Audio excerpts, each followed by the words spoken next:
everyone. Tina Spalding Trance channel here today for our daily Course in Miracles lesson together. Thank you for joining me today. Today we are doing lesson number 167. There is one life, and that I share with God. There are no different kinds of life, for life is like the truth. It does not have degrees. It is the one condition in which all that God created share, like all his thoughts. It has no opposite. There is no death because what God created shares his life. There is no death because an opposite to God does not exist. There is no death because the Father and the Son are one. In this world, there appears to be a state that is life's opposite. You call it death. Yet we have learned that the idea of death takes many forms. It is the one idea which underlies all feelings that are not supremely happy. It is the alarm to which you give response of any kind that is not perfect joy. All sorrow, loss, anxiety and suffering and pain, even a little sigh of weariness, a slight discomfort, or the merest frown acknowledge death, and thus you deny you live. You think that death is of the body, yet it is but an idea, irrelevant to what is seen as physical. A thought is in the mind. It can be then applied as mind directs it, but its origin is where it must be changed, if change occurs.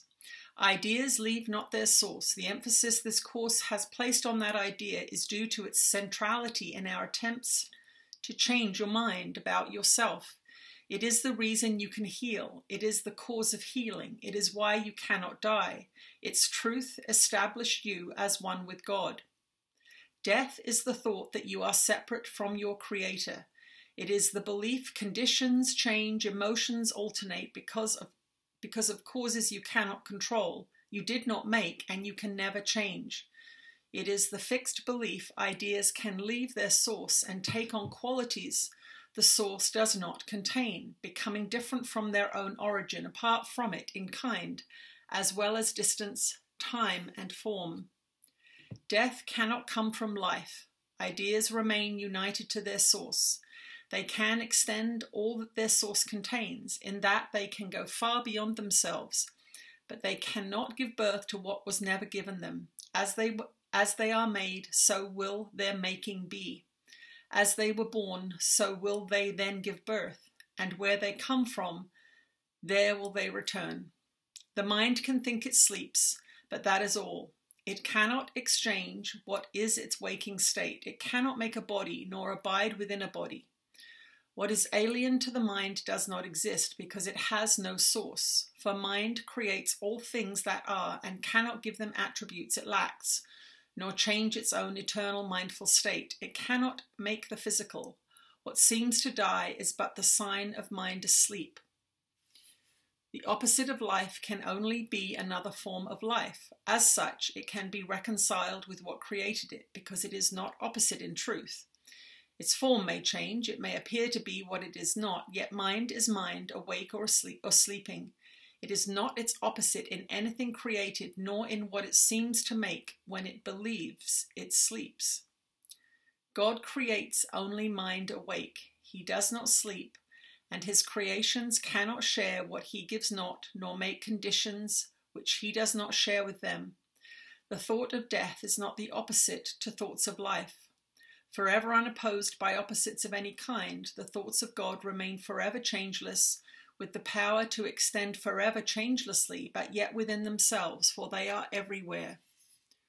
What seems to be the opposite of life is merely sleeping. When the mind elects to be what it is not, and to assume an alien power which it does not have, a foreign state it cannot enter, or a false condition not within its source, it merely seems to go to sleep a while. It dreams of time, an interval in which what seems to happen never has occurred. The changes wrought are substanceless, and all events are nowhere. When the mind awakes, it but continues as it always was. Let us today be children of the truth and not deny our holy heritage. Our life is not as we imagine it. Who changes life because he shuts his eyes, or makes himself what he is not because he sleeps, and sees in dreams an opposite to what he is? We will not ask for death in any form today, nor will we let imagined opposites to life abide even an instant where the thought of life eternal has been set by God himself. His holy home we strive to keep today as he established it and wills it to be forever and forever. He is Lord of what we think today, and in his thoughts, which have no opposite, we understand there is one life, and that we share with him, with all creation, with their thoughts as well, whom he created, in a unity of life that cannot separate in death and leave the source of life from where it came. We share one life because we have one source, a source from which perfection comes to us, remaining always in the holy minds which he created perfect. As we were, so are we now and will forever be. A sleeping mind must awaken as it sees its own perfection, mirroring the Lord of life so perfectly it fades into what is reflected there. And now it is no more a mere reflection. It becomes the thing reflected and the light which makes reflection possible. No vision now is needed, for the awakened mind, for the awakened mind is one that knows its source, itself, its holiness. And that is our lesson for today, 167. There is one life, and that I share with God.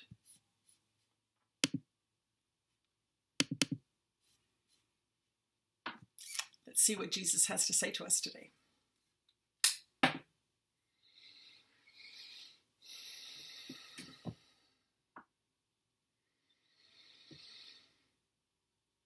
You are blessed beings indeed. I am that one that you know as Jesus, and these lessons are becoming quite challenging to your belief system, are they not? They are, in fact, really poking at some of the fundamental ideas that you hold about yourself and about your life and about your purpose here. You are not a body. You are spirit encased in a heavy physical, material manifestation of separation. And it is not who you are. The body is not who you are. And the body is the only thing that seems to die because you leave it. You leave it when your life here is done, when you have expressed and opened to as many new ideas as you are able to in this lifetime. When you have done all the work you can do here, then it is time for you to leave this place of separation. But with you go all of the ideas that have not yet been healed, and with you go the need for another incarnation.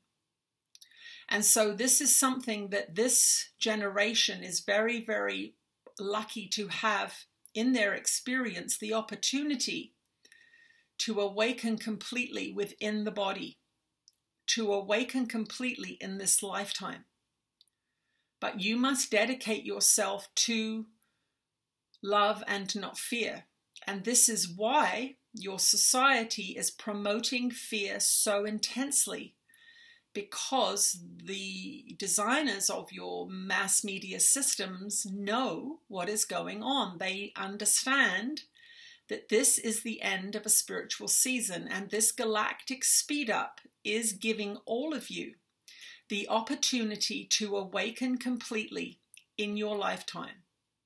Now, what does this mean for you? Well, it means that you choose love as often as you can. It means that you do not embolden your fears by indulging in them. It means that you make changes in your life where you feel strongly that they need to be made, because Spirit is asking you to be yourself. It is asking you to be the loving, self-expressing, love-extending idea in the mind of God that you truly are. And that means that you honor yourself, you honor those things that you feel drawn to, because you are drawn to them for a purpose. You are drawn to them because those things are in your mind. Now, some of you will say, well, I am drawn to bad things. And we say, well, if you are drawn to bad things, then you are not doing the course lessons. You are not aligning with them, and you are not practicing them, because quote unquote bad things are not in alignment with these teachings. So you must look at how you are utilizing your free will and your preferences.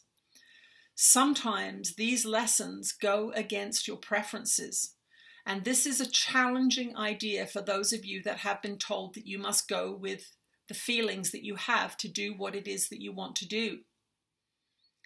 But we have before described to you the difference between the ego's needs and those deeply arising passions and ideas and inspirations that come from deep within your heart and mind. They are different. They have a different feel. And only you can discern which ones are ego-driven. If you go beneath the form, you will get a feeling of limitation. You will get a feeling of fear. You will get a feeling of, if I don't get this, someone won't love me. If I don't behave this way, I will be abandoned. These are fearful ideas and feelings. When you are being guided by spirit to express your true nature, you get a positive feeling. You get a feeling of excitement. You get a feeling of upliftment. You get a feeling of joy.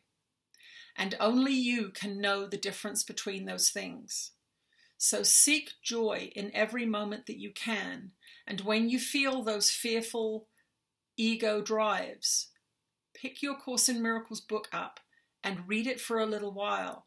Call me in to help you so that you are asking for assistance in letting go of an old pattern that no longer serves you. And I will come and you will feel different.